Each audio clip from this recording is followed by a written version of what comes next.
My ex-husband kicked me out for his new girlfriend. Then she kicked him out too. Hi, everyone. I'm a 34-year-old woman, and 3 years ago, I thought my life was over. At the time, I'd been married to my husband, Derek, for 8 years. We had a comfortable life. Nothing fancy, but we were happy, or at least I thought we were. Then everything changed. Derek started working late. Suddenly, his phone was always face down. He smiled at messages, but never told me who they were from. You can probably guess where this is going. One evening, I came home early from visiting my sister. I walked into my own living room and found a woman sitting on my couch, wearing my robe, drinking from my favorite mug, like she belonged there. I was too shocked to speak. Then Derek walked in behind me, and instead of apologizing, he sighed. As if I was the inconvenience, that's when he told me. Her name was Vanessa. They'd been seeing each other for almost a year, and he was in love. I felt physically sick. Then came the part that still amazes me. Derek wanted me to move out immediately. The house was legally his because he'd inherited it before our marriage, so technically he could. But the cruelty of it was unbelievable. Within 2 weeks, I was living in a small apartment. Meanwhile, Derek and Vanessa moved into the house together. They posted smiling photos online, romantic vacations, fancy dinners, captions about finding true happiness.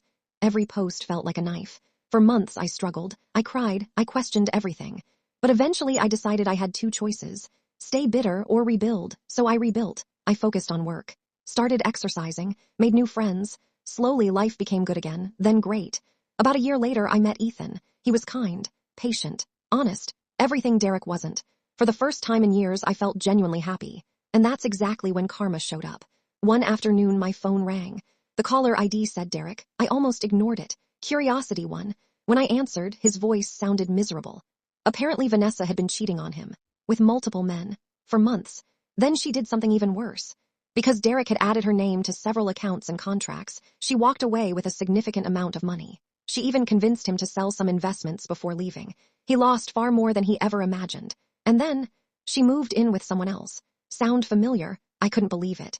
The man who destroyed our marriage had been destroyed by the exact same behavior. Then came the best part.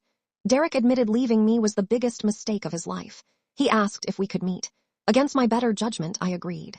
When we sat down, he looked exhausted, older, defeated. Then he said the words I'd secretly wanted to hear for years. I should have never left you, he apologized. He cried, and finally, he asked for another chance. I almost laughed. Not because I was cruel, because he genuinely thought I was still waiting for him. He had no idea who I had become. I told him about Ethan, about my new life, about the happiness I'd built without him. The look on his face said everything. For the first time, he understood what he'd lost. When I stood up to leave, he asked one final question. Do you ever miss us? I thought about it, then answered honestly. I miss who I thought you were. And then I walked away. Last month, Ethan proposed. I said yes. And as I looked at the ring on my finger, I realized something. The worst day of my life had secretly become the best thing that ever happened to me. Because if Derek hadn't betrayed me, I never would have found the life I have now. And that's a trade I'd make every single time.